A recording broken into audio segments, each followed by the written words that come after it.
अपने स्वास्थ्य के लिए हम सभी गंभीर रहते हैं, लेकिन कई बार ऐसी बीमारियां भी हो जाती हैं जिनको हम नजरअंदाज कर देते हैं। अगर आपकी हड्डियां हल्के फुल्के झटकों से और आसानी से टूट जाती हैं, तो कहीं आपको ओस्टियोपोरोसिस तो नहीं है। ओस्टियोपोरोसिस एक ऐसी बीमारी है जो हड्डियों को कमजोर करती है। एक स्वस्थ हड्डी के अंदर छत्ते की तरह छोटे छोटे छेद होते हैं। ये बीमारी इन छेदों के आकार को बड़ा करती है, यानी हड्डी का घनत्व कम होता जाता है, जिससे हड्डियां पतली और कमजोर हो जाती हैं और इनके टूटने का खतरा काफी बढ़ जाता है। ये बीमारी वैसे तो किसी भी उम्र के लोगों को हो सकती है, लेकिन बुजुर्गों और महिलाओं में इसके होने की संभावना कई गुना ज्यादा होती है। यूनाइटेड स्टेट्स में लगभग 53 मिलियन लोग इस बीमारी से जूझ रहे हैं और इनमें से बहुत से ऐसे लोग भी हैं जिनको ये बीमारी होने का खतरा बहुत ज्यादा है। ओस्टियोपोरोसिस में दैनिक क्रियाओं को करने के दौरान जिन हड्डियों के टूटने का सबसे ज्यादा खतरा होता है, उसमें पसलियां, कूहले, कलाई और रीढ़ की हड्डियां शामिल हैं।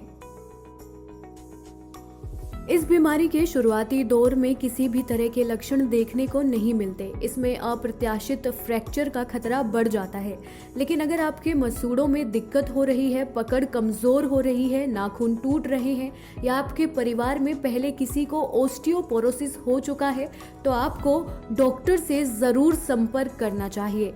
अगर समय पर ओस्टियोपोरोसिस का इलाज नहीं हुआ तो ये गंभीर हो सकता है। हड्डियां पतली और कमजोर हो सकती हैं, जो केवल खांसी और छींक आने या जरा से झटके लगने पर भी टूट सकती हैं। इस फ्रैक्चर को ठीक करने में कितना समय लगेगा यह आपकी उम्र, मेडिकल हिस्ट्री और इस बात पर निर्भर करेगा कि ये फ्रैक्चर कहाँ है और कितना गंभीर है। ओस्टियोपोरोसिस के रिस्क फैक्टर कई हैं, जिनमें से बढ़ती उम्र और मेनोपॉज सबसे बड़ा रिस्क फैक्टर है। 30 के बाद जैसे जैसे आपकी उम्र बढ़ती है, हड्डियों का घनत्व कम होता जाता है और हड्डियां कमजोर होने लगती हैं, जिसके टूटने की संभावना ज्यादा होती है। वहीं 45 से 55 साल की आयु के आसपास की महिलाओं में मेनोपॉज की शुरुआत जब होती है तो हार्मोन्स में बदलाव होता है। इसकी वजह से फ्रैक्चर होने की संभावना ज्यादा हो जाती है। ऐसा नहीं है कि पुरुषों में फ्रैक्चर नहीं होता, लेकिन जब पुरुष 65 से 70 साल तक की उम्र तक पहुंचते हैं तब उनको फ्रैक्चर होने की संभावना ज्यादा होती है।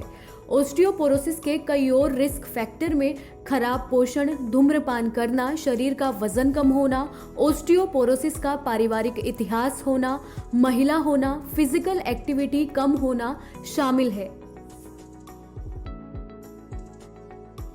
ओस्टियोपोरोसिस का वैसे तो कोई इलाज नहीं है, लेकिन कुछ चीजों के जरिए ये कोशिश की जा सकती है कि हड्डियों को टूटने से बचाया जा सके। अपनी हड्डियों को स्वस्थ रखने के लिए अपने दैनिक आहार में कुछ पोषक तत्वों को शामिल करना होगा। इनमें सबसे जरूरी है कैल्शियम और विटामिन डी। इसके साथ ही अपने खाने में प्रोटीन, मैग्नीशियम, विटामिन के और जिंक शामिल करें।